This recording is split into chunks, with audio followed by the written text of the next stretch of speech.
pas grave. Là, je vais zoomer un petit peu.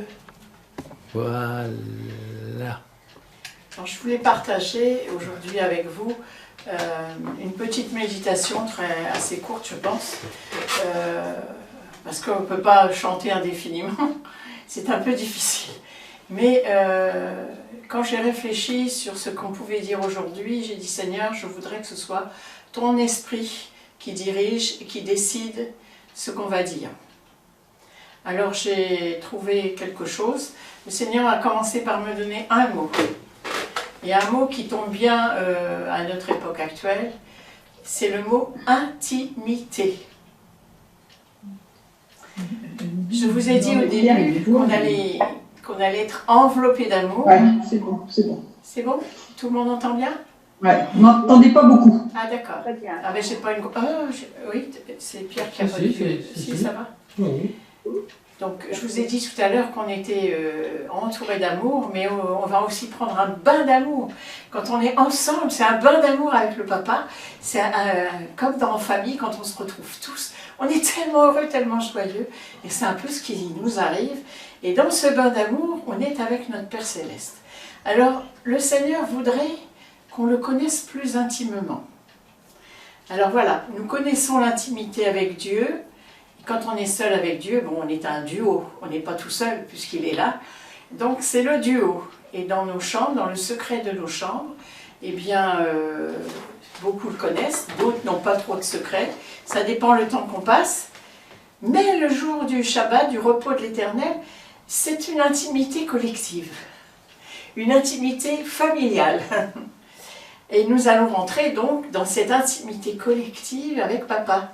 Nous sommes en famille. Nous sommes en communion avec lui, entre nous.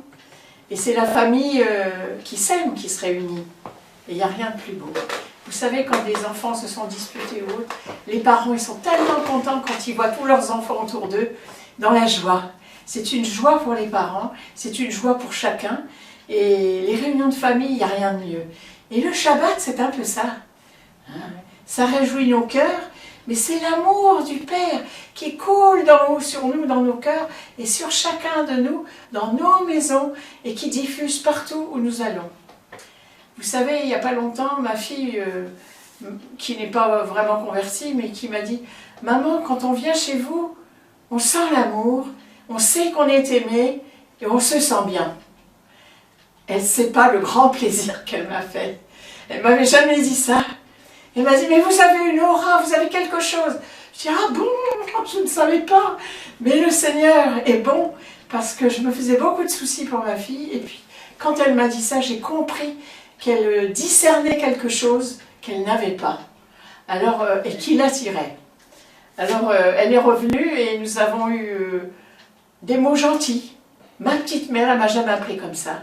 Des petites choses comme ça, c'est de l'amour qu'on a insufflé dans leur cœur, dans le cœur de nos enfants. Et quand ils sont adultes, c'est parfois difficile, mais l'amour du Père veille.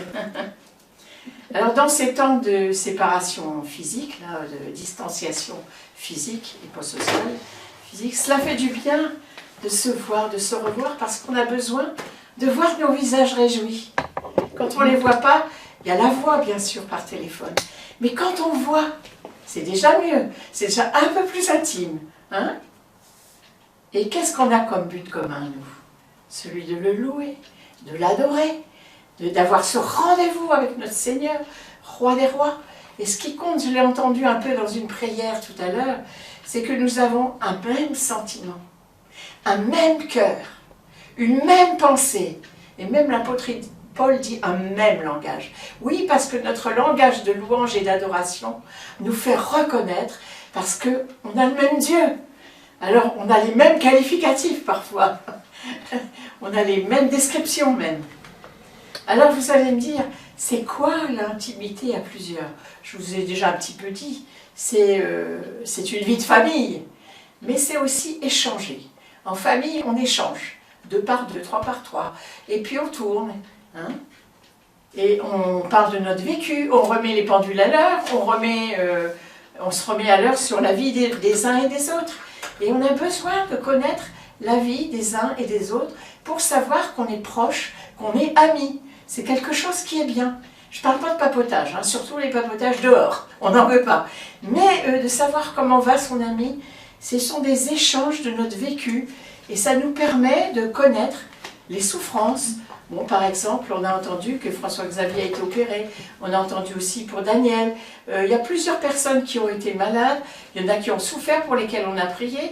On a notre Pierrette qui est à l'hôpital là tout de suite. On a quand même beaucoup de choses, mais on sait qu'on prie les uns pour les autres, qu'on n'est pas seul. La famille est réunie par l'Esprit. Alors on connaît les détresses de chacun, mais on peut parfois y remédier, soit en rendant une visite, soit en priant. Mais on prie les uns pour les autres. C'est ce qui nous est commandé. Hein, et si on s'aime les uns les autres, forcément qu'on prie les uns pour les autres. Et quand on prie pour l'autre, on couvre son dos quelque part. On couvre son dos contre les flèches de l'ennemi. Et celles qui viennent dans le dos, c'est celles qu'on ne voit pas. Mais quand mon frère ou ma sœur prie pour moi, il couvre mon dos. Comprenez ? C'est pour ça que dans Éphésiens 6, quand il est question du combat, à la fin, il parlait de... Souvent, on ne lit pas jusqu'au bout et c'est dommage parce qu'il faut prier pour les uns et les autres. Et ça fait partie aussi de l'armure du chrétien, de prier pour les autres. Donc tout ce qu'on fait, en fait, on le fait en famille. Ça a lieu dans la famille de Dieu. Et on se réjouit des changements heureux, des bonnes nouvelles, des bienfaits que Dieu donne à chacun. Et cela nous donne une joie intense. C'est pourquoi on se remplit, quand on est entre nous, on se remplit d'amour et de joie. Et cela, ça se voit.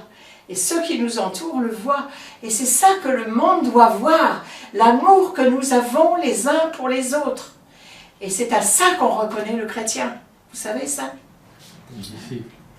Alors c'est pour ça que Shabbat, on apporte tous ensemble notre adoration au Père. Et en retour, il nous bénit, il nous remplit.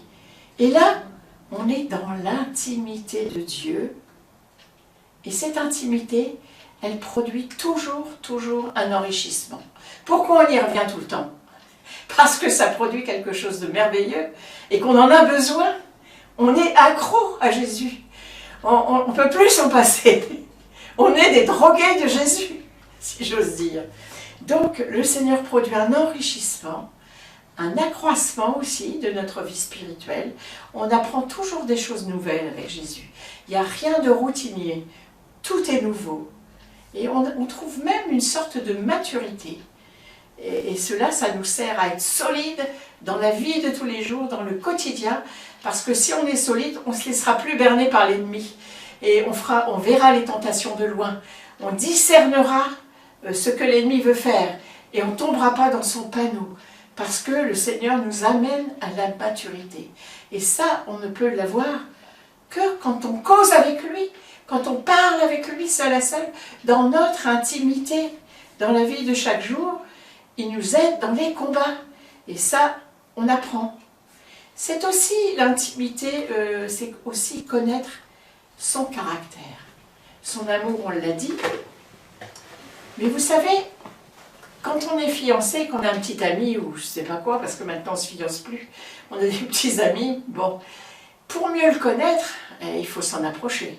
Il faut parler, il faut même vivre ensemble pour mieux connaître. Parce que si on ne vit pas ensemble, on ne se connaît pas bien. J'ai entendu un pasteur l'autre jour dire ceux qui me connaissent le mieux, c'est ma femme et mes enfants. Vous ne connaissez pas mes défauts, mais ma femme et mes enfants, oui. Et pourquoi? Parce qu'ils vivent ensemble. Et si on vit ensemble avec Jésus, on va le connaître. On va connaître son caractère. Et il est doux et humble de caractère. Il n'est pas méchant. Il n'est pas dur, même si Dieu est redoutable, mais il est là pour nous apporter tout ce dont nous avons besoin. Et son caractère doit devenir le nôtre.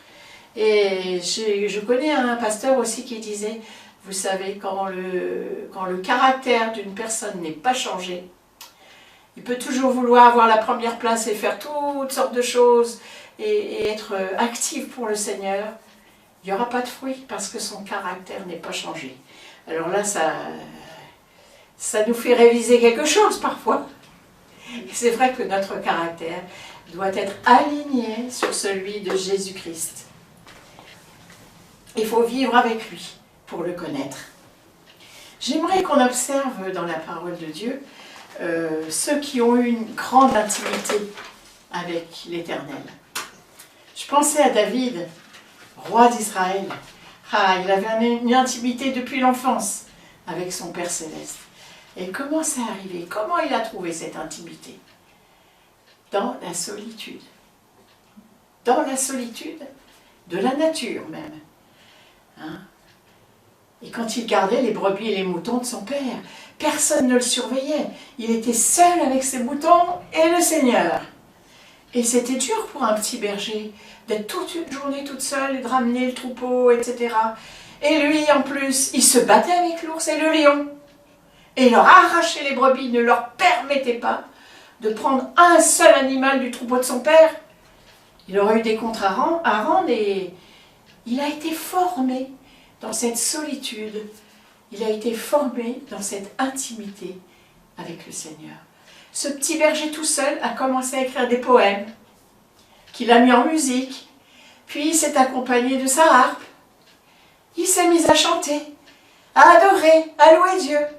Que pouvait-il faire d'autre? Il n'y avait pas de bouquin à lire, il n'y avait pas grand-chose à faire à cette époque. Mais lui, il a su trouver la chose qui pouvait le faire grandir, c'est qu'il a adoré, chanté, loué son Dieu dans l'intimité de la nature. Et l'intimité, elle était grande. Hein, le toit, il n'y avait pas de toit. C'était le ciel. Et il n'avait pas de barrière.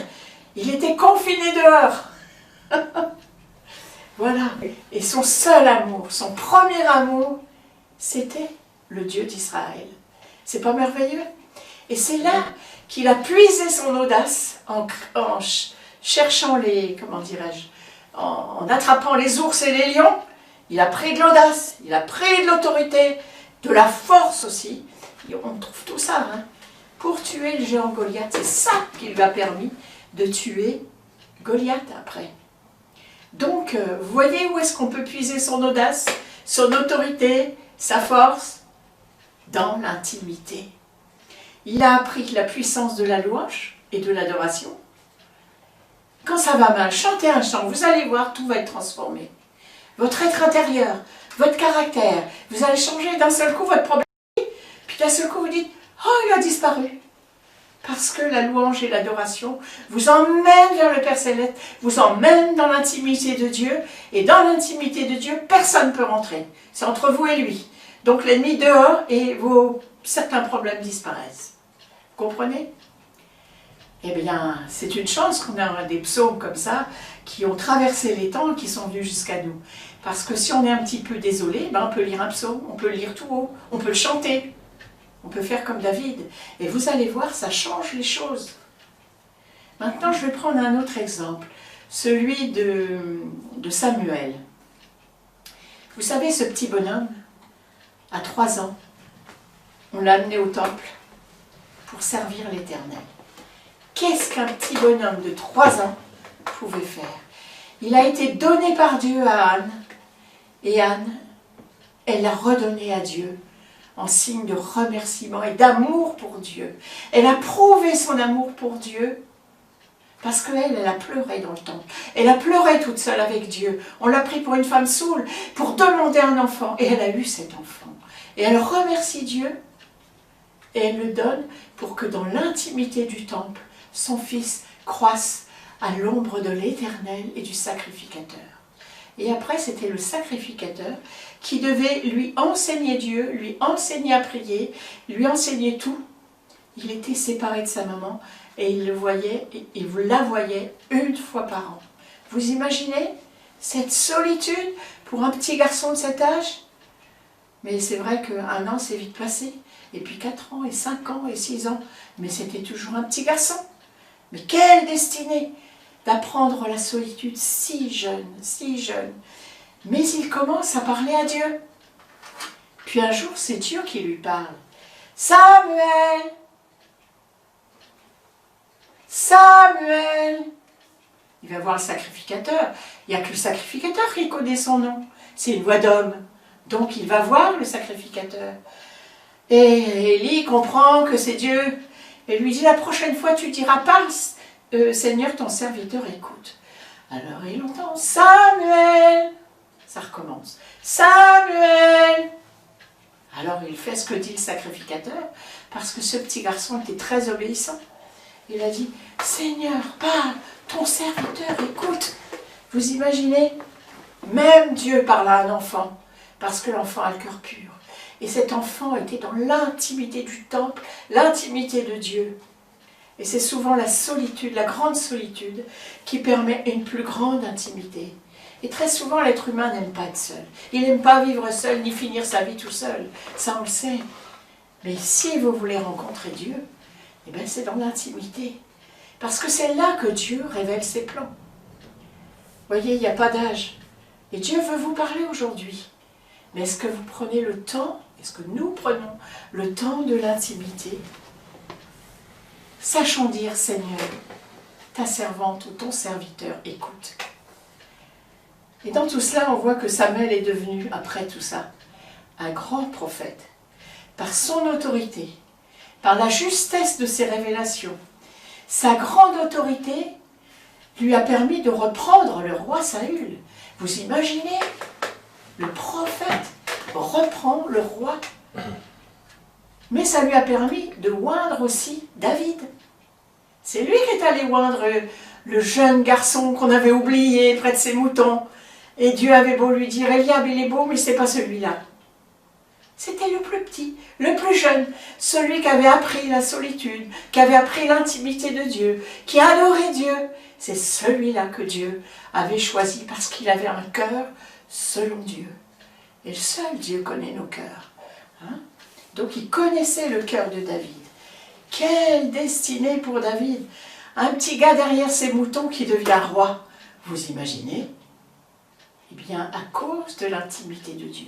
Tous ceux qui sont choisis, qui ont des ministères absolument exceptionnels, ce sont des gens qui savent vivre dans l'humilité, qui savent écouter Dieu et qui savent prendre du temps avec Dieu.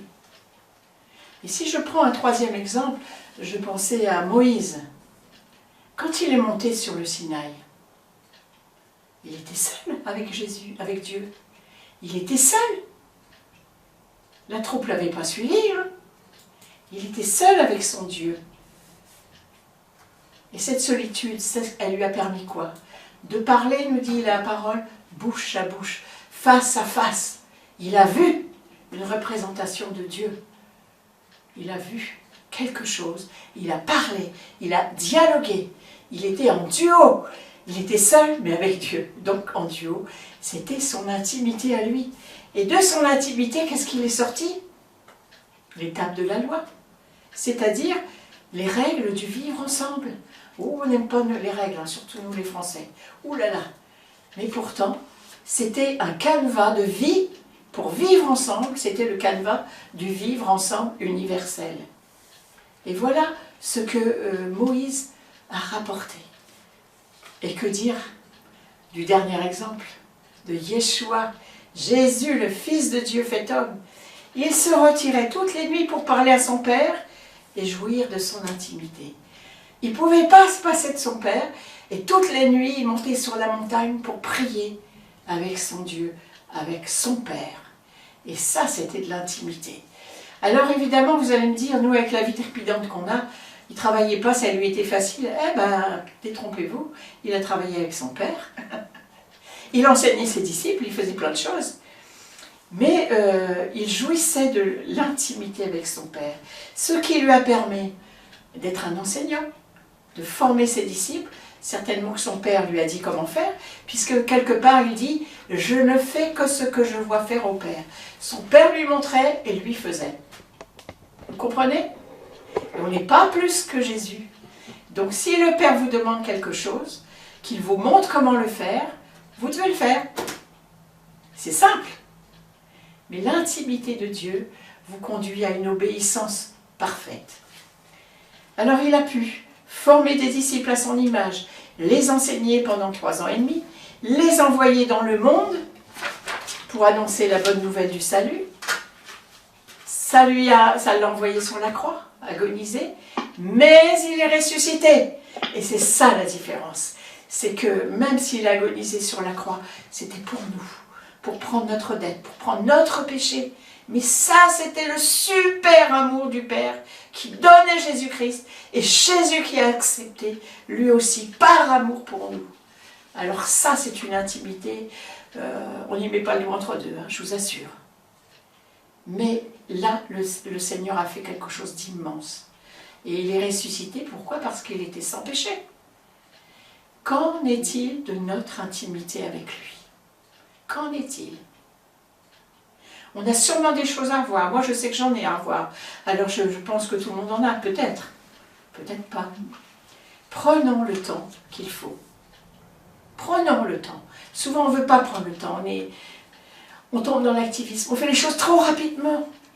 Puis, on fait même des choses qu'il n'a pas demandé. Alors ça, c'est une perte de temps. Ne faites pas ce qu'il ne vous a pas demandé. Un jour, on a voulu m'envoyer sur un travail... soi-disant spirituel, missionnaire et tout. Et j'ai prié le Seigneur m'a dit non, c'est pas pour toi, c'est pas toi qui iras. Alors quand j'ai donné ma réponse, j'ai dit non, je vous dis non parce que moi je sais ce que le Seigneur m'a demandé de faire.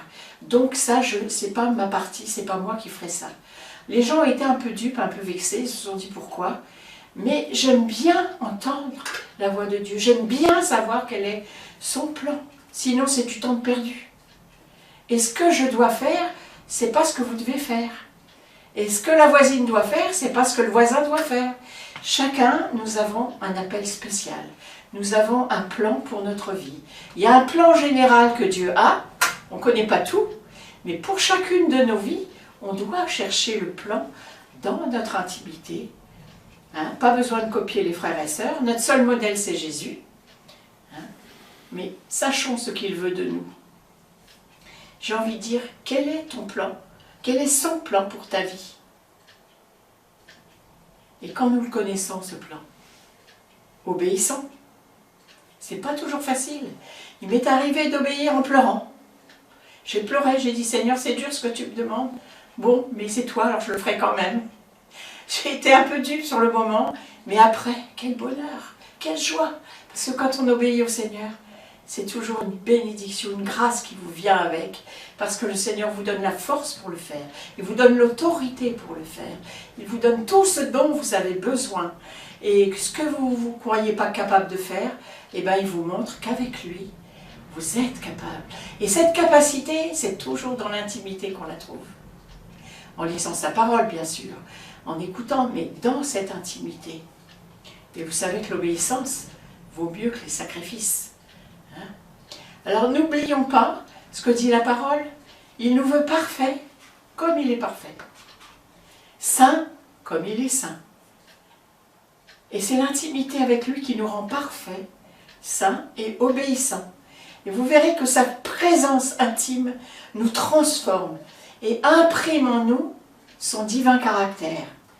Vous savez, comme des fiancés qui s'aiment et qui ont hâte d'être tout seuls et puis de se marier. Le Seigneur, il a hâte aussi de nous enlever. Vous savez, dans la parole, il est parlé d'un grand banquet, des noces de l'agneau. Et l'enlèvement, il est pour bientôt. La grande intimité, à beaucoup de gens, va avoir lieu. Les tables du banquet sont prêtes, les plats commencent à fumer, le cortège est prêt. La mariée est presque parée. Elle n'a plus que son voile à mettre. Et vous savez, quand la mariée met le voile, c'est la dernière touche au dernier moment. Ce n'est pas les chaussures qu'elle met en dernier. C'est toujours le voile. Par-dessus la robe et par-dessus la coiffure. Hein? Et je vous lis le texte dans 1 Thessaloniciens 4,16. « Car le Seigneur lui-même a un signal donné, à la voix d'un archange et au son de la trompette de Dieu, descendra du ciel. Et les morts en Christ ressusciteront premièrement. Ensuite, nous les vivants, qui serons restés, nous serons tous ensemble, enlevés avec eux sur des nuées, ensemble, à la rencontre du Seigneur dans les airs, et ainsi nous serons toujours avec le Seigneur. Consolez-vous donc les uns les autres par ces paroles. C'est merveilleux, c'est quelque chose qui nous attend, mais il faut être prêt. Vous savez, on ne peut pas arriver en retard à un mariage, ça ne se fait pas. Et si on arrive en retard, quelquefois on loupe le cortège et on ne sait pas par où ils sont passés. Et quelquefois j'ai un ami, il a loupé tout un mariage comme ça. Parce qu'il n'a pas su où les retrouver. Il n'a pas su trouver, il a trouvé l'église, mais ils étaient déjà repartis. Et il n'a pas trouvé le repas, il n'a pas trouvé la promenade, il a tout raté. Et ça, c'est une grande leçon. Il faut être à l'heure. Mais il faut être bien habillé. Il faut avoir revêtu ses vêtements blancs. Hein? Soyons prêts pour ce grand rendez-vous, parce que le Seigneur va vous dire aussi, je vous aime. Mais il nous dit aussi dans Ecclésiaste, chapitre 9, verset 8, Dieu prend plaisir à ce que tu fais, mais qu'en tout temps, tes vêtements soient blancs, et que l'huile ne manque point sur ta tête. Les vêtements blancs sont purifiés par le sang de l'agneau. Et l'huile sur ta tête, c'est l'huile du Saint-Esprit. Et soyez remplis du Saint-Esprit. Parce que si vous manque quelque chose, le Saint-Esprit vous le dira. Parce que c'est lui qui parle maintenant. Si Jésus est à la droite du Père, il nous a envoyé le Paraclète, le Saint-Esprit. Et c'est lui qui parle dans l'intimité. Qu'en tout temps, tes vêtements soient blancs et que l'huile ne manque pas sur ta tête. Dans son amour, il nous prévient. C'est imminent. Quand on voit ce qui se passe dans le monde, on se dit que ça ne va pas durer éternellement. Hein. Et beaucoup pensent retourner à ce qu'ils ont vécu avant. C'est fini. Ça ne sera plus la même chose. Séparons-nous des choses de la terre, nous dit le Seigneur. Attachons-nous aux choses d'en haut.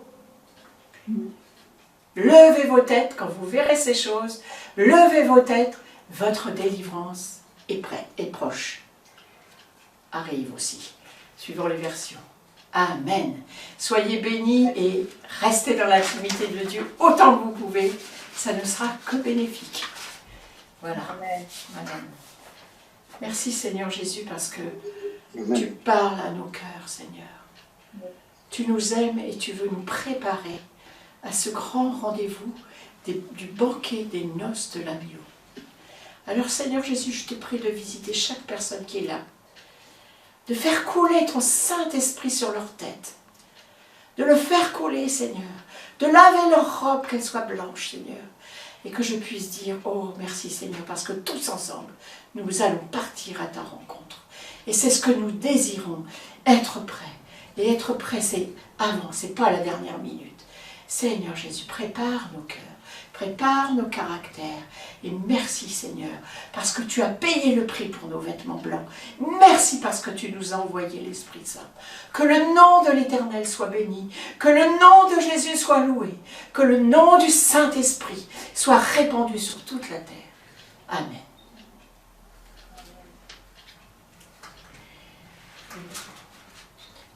On va chanter.